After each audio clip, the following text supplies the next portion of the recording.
I'm Nehemiah Atiga, CEO Hatoatech, Principal Lead Odikro, and I'm here at Lemma Academy to discuss an important issue.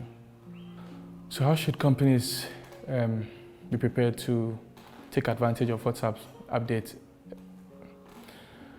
Businesses in itself must be dynamic to continue to thrive in the current environment. And so WhatsApp, with this in mind, is constantly introducing features that will help businesses to adapt to the environment, the fast changing environment. And fundamentally, they are introducing things like cataloging, and they're introducing things like even payments, and they're introducing things that will give businesses the opportunity to engage and not just communicate in a static way. So WhatsApp, as it started, was a platform for two-way communication. Now it's evolved in a manner that you can get to a point where you have your business and you're able to do automated messaging, you're able to do analytics in terms of who is engaging with your platform or your account.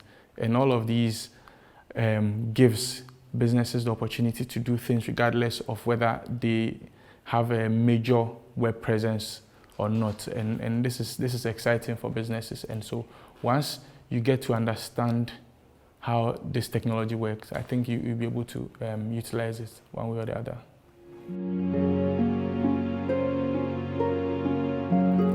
Africans like to talk. Africans like to engage each other. We thrive on communicating with each other in diverse ways. So whether we are singing or dancing or just in our mannerism, in the way we do things, we like to communicate in very creative ways, and WhatsApp gives us that opportunity, especially when we are able to create videos and we are able to share them, and we're also able to do voice notes, and you find us being able to take what we traditionally would have done without this technology and fusing that with the technology that has been provided for us. And so it has enabled our communication even with people that are in places that are really far away from us and traditionally would have had difficulties in getting in touch with. And this goes back to the opportunity that we have with business. So if I had to go through a long path to engage with someone to become aware of a product or a service that I was selling or providing, now WhatsApp gives me an instant opportunity to make that available. And that is very exciting for African businesses because, or Africans as a whole, because now we can instantly share information and create that awareness around our products and services to garner the interest and desire for people to engage with our brands.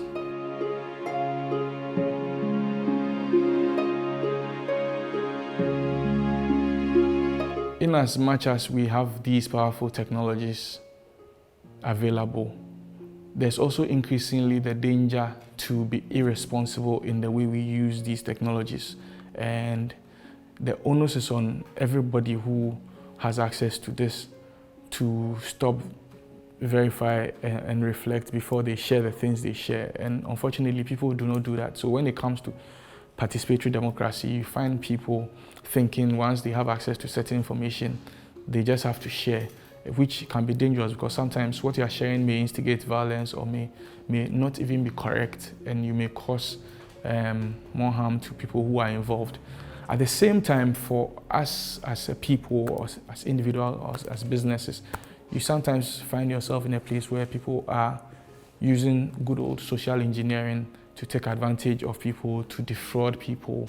And so instead of taking advantage of what the technology does in terms of enabling the way we communicate and the way we engage and the way we sell, we then take that technology and use that to defraud people.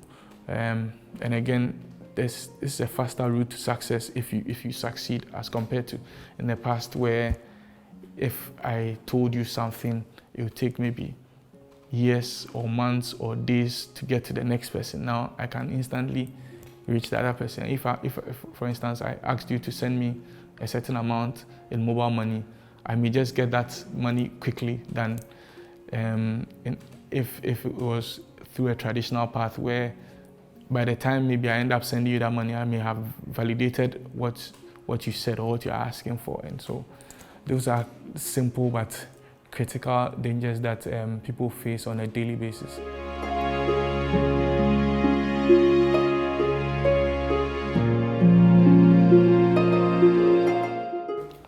What politicians, activists, and businesses need to understand about social media is that social media is an extension of our lives. So social media is driven by the things we are interested in, and it enables what we typically would have done if we were offline. And so if you found yourself doing something in a particular way, you do it the same way online, but enabled by technology. Now, they need to put in the deliberate effort, make a deliberate effort to use social media, which means that you need to strategize in the way you engage, strategize in the way you create awareness around the things you are focusing on, strategize in the way you communicate, strategize in even measuring your efforts against the output. That way you know whether you are stagnating or progressing, and you also put in different strategies to improve the way you do things. Else, you may just be using it anyhow. Whether you are doing it right or wrong, you may not be bothered, and that would not give you any success.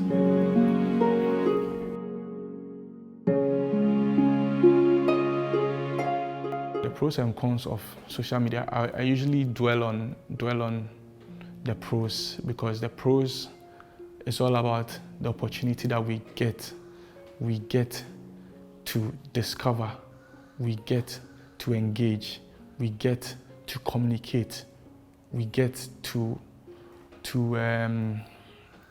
explore and celebrate.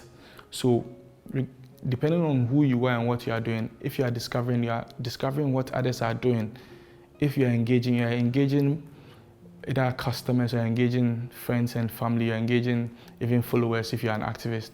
If you are celebrating your achievements, and you're letting the whole world know what you are doing. Maybe you are a foundation and you are doing something in your corner, but once you highlight the things you are doing using social media, they may support you either financially or physically, or in forms that you typically wouldn't have gotten if you're offline. And so whatever you do or whatever you are into, you have the opportunity to enable that with digital technologies or social media.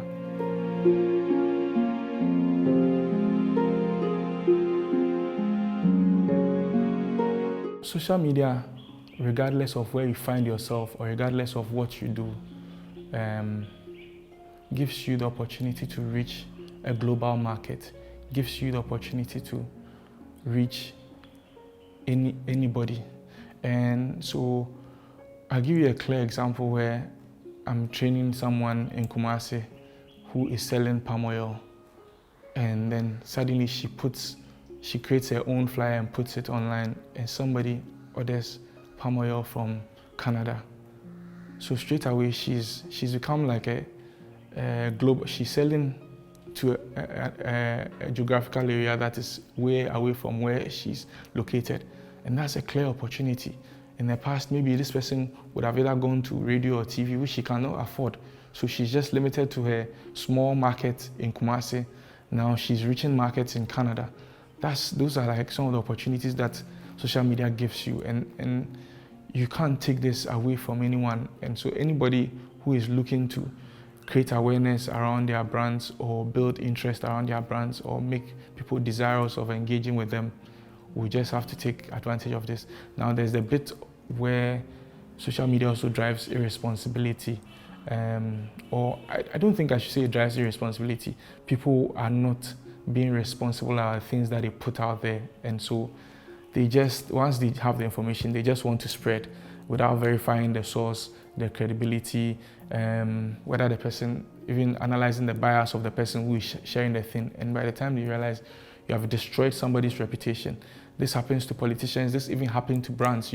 Somebody will say, if you take this drink, it's poisonous and ABCD. Sometimes these are like malicious posts that is just to destroy the reputations of other brands.